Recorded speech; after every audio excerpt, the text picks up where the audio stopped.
Olá, pessoal. Meu nome é Mariana, eu sou professora do Instituto Federal Goiano e hoje eu preparei para vocês uma palestra, uma fala sobre bioma cerrado como fonte sustentável de alimento para o futuro.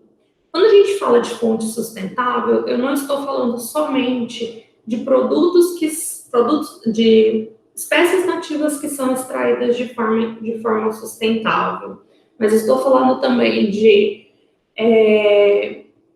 aproveitamento integral, biorefinaria de produtos que são comercialmente cultivados nesse bioma e que geram resíduos ou subprodutos que podem ser empregados também como fonte de alimentos. Bom, como eu falei para vocês, o Instituto Federal Goiano Campus Rio Verde fica na cidade de Rio Verde. Eu sou professora nesse instituto, há mais de 7 anos, e lá nós desenvolvemos pesquisas justamente com a intenção de melhorar essa produção de alimentos, ou ainda, como a gente gosta de dizer, de otimizar essa produção de alimentos. Bom, a cidade de Rio Verde, ela está no bioma cerrado, assim como a cidade de Brasília, e o Cerrado, ele é o segundo maior bioma do Brasil. Justamente pela sua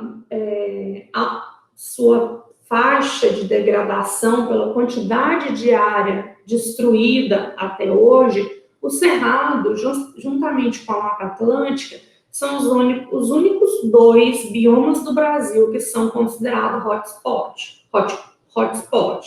Ou seja, para ser considerado hotspot, ele tem que ter menos de 30% da sua vegetação natural. Quando a gente converte isso em degradação, nós estamos dizendo que 70% dessa área já foi degradada.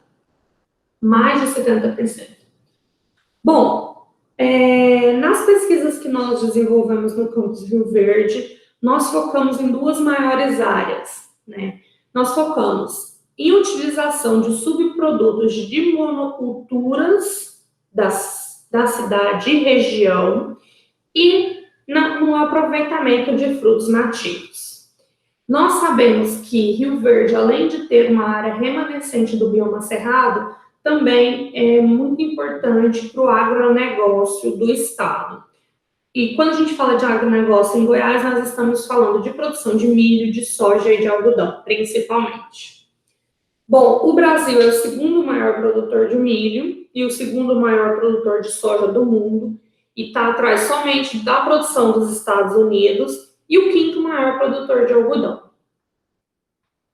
Um dos primeiros subprodutos que nós iniciamos nosso trabalho foi o farelo de milho, que é um subproduto da indústria do milho. Quando o milho ele é submetido a moagem seca para a produção de grits, cervejeiro, ou para a produção de fubá, canjica, outros produtos que são da parte do endosperma amiláceo, ele gera, nesse momento de moagem seca, esses resíduos que podem ter tanto casca do milho, quanto pequenas partes do endosperma amiláceo e também o germa do grão de milho.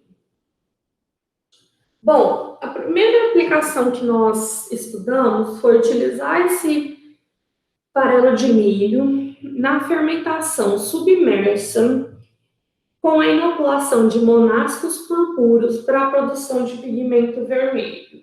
O monascos purpúreos é um fungo que é muito utilizado principalmente na Ásia, a partir da fermentação com monascos purpúreos, que nós temos o que nós conhecemos como arroz vermelho. Então, uma vez que esse arroz ele é fermentado por esse fungo, também é gerado essa produção de pigmento.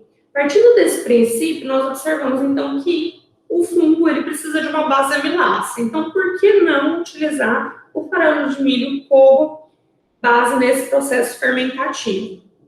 Então, nós utilizamos esse farelo de milho submetemos ele a um processo de moagem para para fazer com que ficasse homogêneo. Para a inoculação, nós temos que fazer correção do pH e fizemos essa fermentação submersa. Essa fermentação submersa, ela precisa de oxigênio, então ela ficou sob agitação, e depois de alguns dias, né, se eu não me engano, no 6º dia, a gente tem o início do aparecimento do pigmento vermelho. O interessante da extração desse pigmento, uma vez que ele foi produzido, ele é um pigmento extracelular, ou seja, quando eu vou remover esse pigmento do meio onde eu fermentei, eu não preciso fazer processo de hidrólise celular, ou seja, eu posso reaproveitar a biomassa de moléculas purpúreas para outro processo fermentativo. Além disso, é um pigmento solúvel em água, então eu não preciso utilizar solventes orgânicos. O que facilita muito e faz com que o processo seja limpo. Outras vantagens desse extrato de pigmentos vermelhos nesse extrato de pigmentos, nós temos compostos que nós conhecemos como azafilonas, e esses pigmentos, eles são estáveis a pH entre 4 e 7.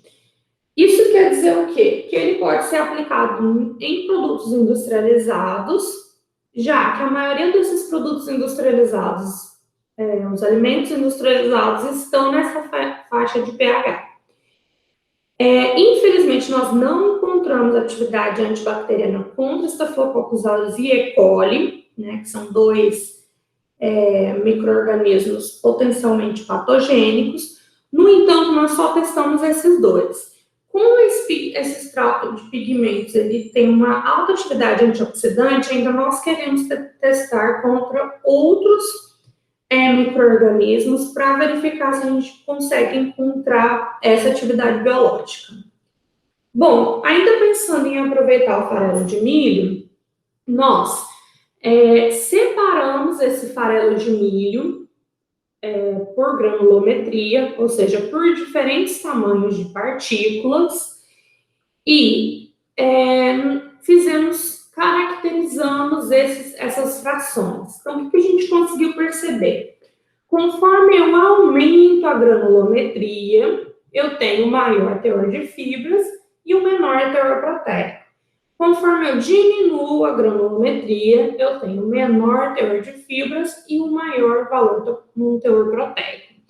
Ainda que eu esteja falando em comparação, né?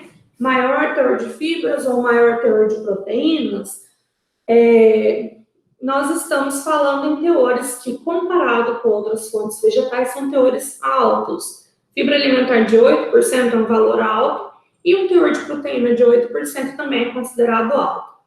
O que foi interessante perceber também com esse estudo? Nós vimos que, quando eu tenho uma menor granulometria, eu tenho uma forte presença de grânulo de amido, né? Vocês podem perceber aqui, nessas três menores frações, bem claro essa presença.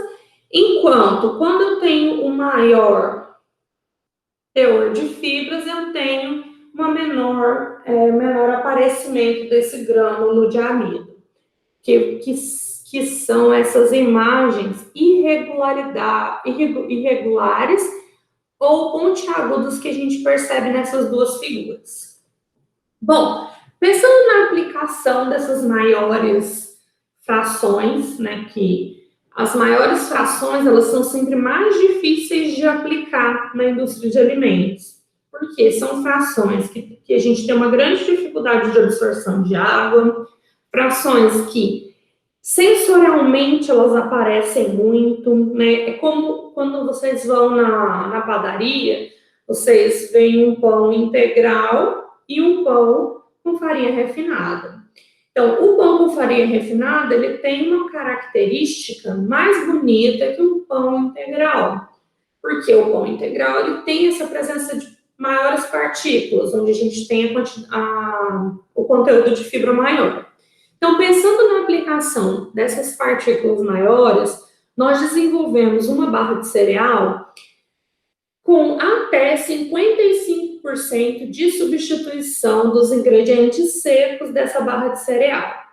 Então, nós percebemos que nessa barra, onde nós substituímos 55%, nós vimos diferença significativa com relação à barra sem farelo de milho. Porém, até 40%, sensorialmente a gente não consegue ver diferença. O que isso quer dizer? Isso quer dizer que eu posso substituir esses ingredientes secos, por exemplo, um ingrediente que as barras de cereais têm grande quantidade, que é o floco de milho, o floco de arroz, desculpa, por farelo de milho. Então, nós podemos substituir o floco de arroz por farelo de milho e as pessoas não vão perceber isso sensorialmente.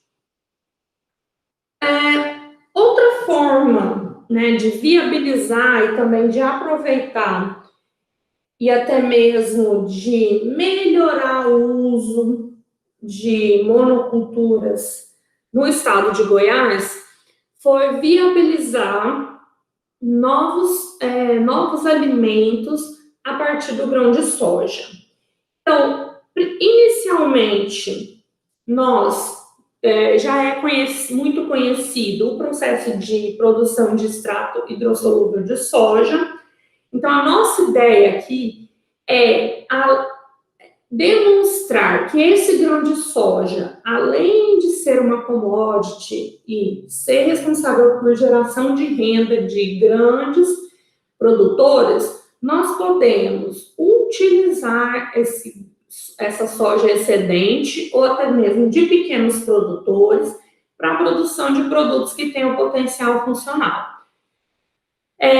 Já se sabe, já se conhece com muita clareza o processo de produção de extrato hidrossolúvel de soja. Então, esse processo de extração, nós não estudamos ele, mas nós implementamos um processo fermentativo após a produção do extrato hidrossolúvel. Nesse processo fermentativo, nós utilizamos kefir. O grão de kefir, né, não sei se todo mundo conhece, ele tem sido muito utilizado para a fermentação de leite, mas as pessoas com intolerância à lactose ou as pessoas que têm alergia à proteína do leite, elas têm utilizado o grão de kefir para a fermentação de sucos. Então, nós utilizamos um grão de kefir sem leite. Então, a intenção aqui era desenvolver um produto que fosse lactose free e inoculamos esse kefir no extrato hidrossolúvel de soja. O que a gente conseguiu perceber? Que a fermentação, e também a literatura já descrevia parte desse problema. A fermentação, como são micro-organismos vivos, existe o consumo de açúcares e a produção de ácidos. Quando isso acontece,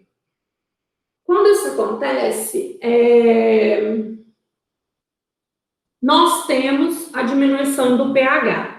Nessa diminuição do pH, nós temos, então, a precipitação proteica. E a precipitação proteica leva a esse problema. Aqui, como vocês podem ver, a gente tem um kefir com duas fases.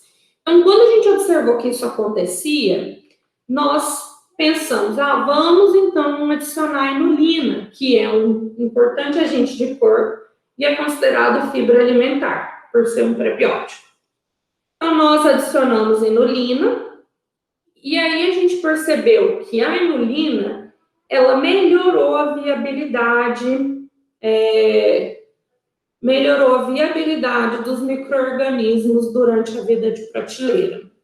Esse produto tem uma vida de prateleira curta, até 14 dias, e agora nós estamos desenvolvendo novas pesquisas com a finalidade de adicionar também a polpa de bocaiúva para melhorar tanto a textura, que ainda não está agradável ao consumidor, mas também melhorar o sabor.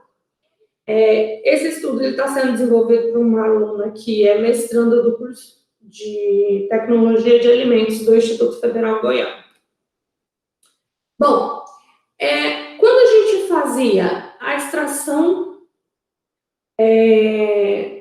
quando a gente produzia o extrato hidrossolúvel de soja, nós temos a geração do ocara, ou ocará. Esse ocará, ele é, então, praticamente a parte fibrosa do grão de soja, que foi umedecida de onde nós extraímos o extrato hidrossolúvel. Então, nós tentamos utilizar esse ocará num patê com cenoura. Lembrando que patê, pela legislação brasileira, é somente quando essa pasta vegetal contém produtos carnes. Essa palavra é utilizada só para produtos carnes. Então, nós denominamos como patê, mas na verdade é uma pasta vegetal. Nós conseguimos perceber que quando eu adiciono o ocará nessa pasta vegetal, eu tenho um maior valor de proteínas, como vocês podem perceber aqui. Nós estudamos 3 formulações, onde a F1 tem uma menor quantidade e a F3 tem uma maior quantidade. Então, o ocará pode aumentar o valor proteico desse alimento, e conforme eu vou aumentando também esse percentual de ocará, eu também vou aumentando a atividade antioxidante. Então, melhora a atividade antioxidante dessa pasta vegetal. Bom, além disso, nós utilizamos esse ocará para a produção de uma farinha de ocará. Para isso, nós estudamos 3 processos, que é secagem em estufa convectiva, secagem em micro-ondas e liofilização. Isso aqui é uma figura interessante, porque vocês conseguem perceber qual que é a diferença do ocará desidratado para a farinha de ocará. Então, nós poderíamos utilizar o ocará úmido. Só que quando nós temos o ocará úmido, nós temos um grande volume de produto pelo maior conteúdo de água. Quando eu desidrato esse produto, quando eu uso um método de secagem tradicional para a desidratação desse produto, eu tenho a diminuição por essa quantidade de água e uma maior vida de prateleira do produto. Bom, o que a gente percebeu? Nós temos, dependendo do método que eu utilizo para secagem e desconsiderando o teor de água final, nós temos diferentes teores de fibra, nós temos diferentes teores proteicos e nós temos diferentes teores de isoflavonas. Além disso, quando a gente fala de aplicação dessas farinhas, nós temos sempre que pensar que a aplicação, anterior a essa aplicação, eu preciso saber em que eu posso aplicar. Por quê? Quando nós aplicamos, principalmente o crítico, e já vou mostrar para vocês, é a aplicação de farinhas em produtos de panificação, como pães. Quando eu aplico essas farinhas em pães, por exemplo, eu tenho que saber se essa farinha ela forma um gel, se essa farinha ela forma uma espuma, se essa farinha forma uma emulsão. Baseado nisso, eu entendo qual é a melhor aplicação em produtos de panificação. O que foi interessante nesse trabalho foi justamente que nós percebemos que com a diferença de processos de secagem, nós temos também diferença nessas características tecnológicas, o que vai fazer com que nós tenhamos também diferenças na aplicação dessas farinhas. Então, não é simplesmente secar um produto que é úmido para depois aplicar e é um produto de panificação. o método de secagem interfere sim na qualidade tecnológica dessa farinha e posteriormente na aplicação nesses produtos de panificação. Isso foi o que a gente achou de interessante nesse trabalho foi que a farinha, a farinha seca por liofilização, ela apresentou uma capacidade emulsificante muito superior aos outros processos de secagem. E a estabilidade dela foi 100%, ou seja, além de formar a emulsão, ela também foi uma farinha que manteve essa emulsão. Produtos emulsificados, por exemplo, que são muito comuns na indústria de alimentos, apresuntados, mortadela, salsichas, né, esses produtos carnes, outras emulsões como maionese. Então, nós percebemos que a farinha de ocará liofilizada pode ser utilizada nesse tipo de produto. Bom, nós tínhamos então a farinha e, lembrando anteriormente, nós tínhamos o farelo de milho. Por que não desenvolver um pão sem glúten? Então, esse aqui foi nosso primeiro produto sem glúten que nós desenvolvemos no laboratório. Nós utilizamos a farinha de ocará, que foi seca a 70 graus Celsius, e o farelo de milho. Aqui a foto é a mistura dos ingredientes antes da fermentação e depois da fermentação. Então, esse pão aqui é um pão gluten-free. Como vocês podem ver, o processo de desenvolvimento de pães é um processo extremamente complicado, já que eu preciso que essa massa, ela tenha, aliás, que essa mistura tenha uma formação e uma manutenção de massa após o forneamento. E esse aqui foi o nosso resultado final. O problema que nós percebemos foi que se nós aumentamos muito o farelo de milho, nós temos o aparecimento de um sabor amargo. Mas nós conseguimos perceber que até 40% é aceitável. Então, esse pão é uma mistura, na verdade, de farinha de ocará e farelo de milho. Claro, nós utilizamos outros ingredientes para que isso pudesse, para que essa mistura pudesse realmente gerar um produto de panificação. Essa formulação aqui é uma formulação que nós conseguimos fazer o depósito em patente. Bom, então, nós aproveitamos o subproduto da indústria do milho, o subproduto da indústria de soja e, por fim, nós utilizamos o subproduto da indústria do algodão. O algodão ele é muito utilizado na produção de óleo e o subproduto gerado tem quase 30% de proteínas.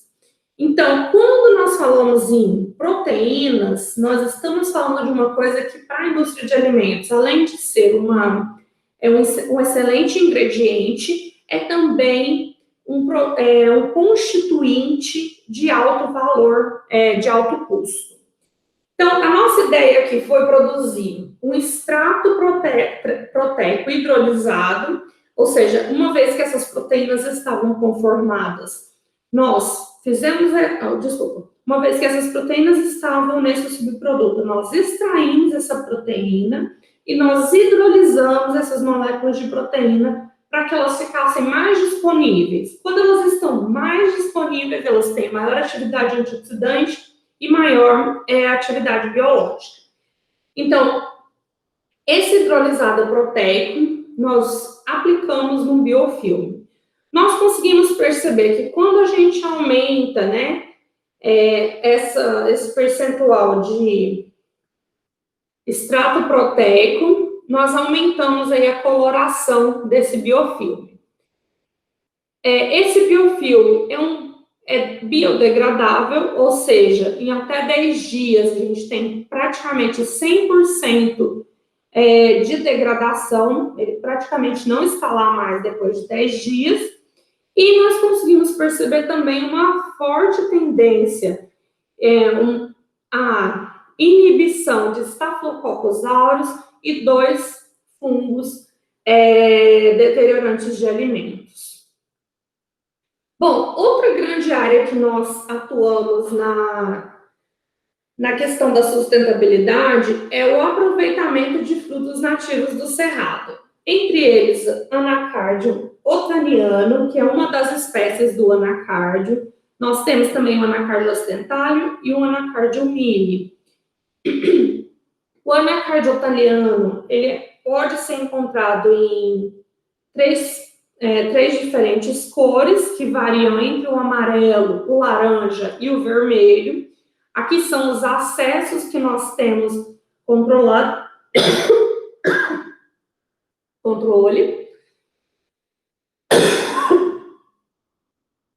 Desculpa.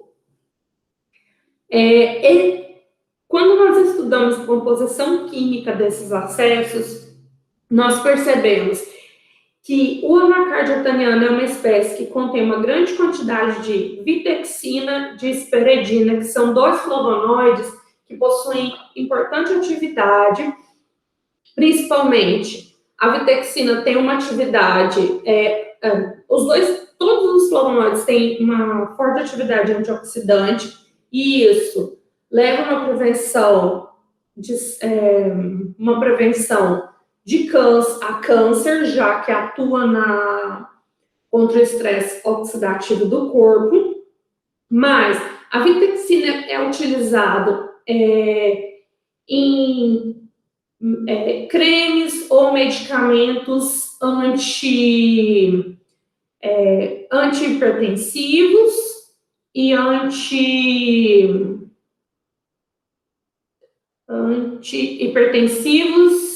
antidepressivos. E, enquanto isso, a hesperidina é utilizada em medicamentos anti-inflamatórios e antialérgicos. A hesperidina também é um importante vasorelaxante, ou seja, por exemplo, não sei se vocês conhecem os cremes que são utilizados no tratamento de varizes ou tromboses, são cremes que normalmente possuem hesperidina. Bom, pensando no aproveitamento desses frutos, nós desenvolvemos um suco clarificado do pseudofruto de caju, adicionamos Saccharomyces boulardii, que é um importante probiótico, e aí nós tivemos, então, a produção de um produto potencialmente probiótico. Além disso, também, nós utilizamos esse suco de caju clarificado numa intervenção alimentar de 30 dias com mulheres, onde nós percebemos uma diminuição de triglicerídeos totais, uma diminuição do de colesterol e uma diminuição do LDL, que é o colesterol ruim.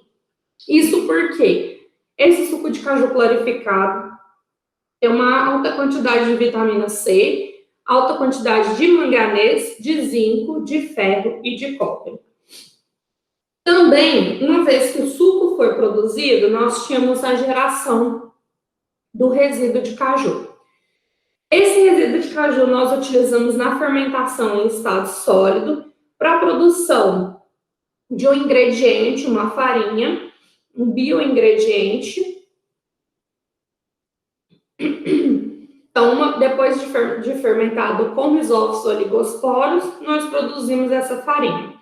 O risófilos oligosporos ele é utilizado na fermentação de tempê, que é um produto muito consumido também em países asiáticos. Esse projeto aqui é um sorbet de mangaba fermentado com kefir que nós estamos desenvolvendo em parceria com uma indústria de São Paulo. Esse sorbet, ele é como se fosse um açaí, só que posteriormente ele vai ser fermentado com kefir. Então, ele tem potencial probiótico.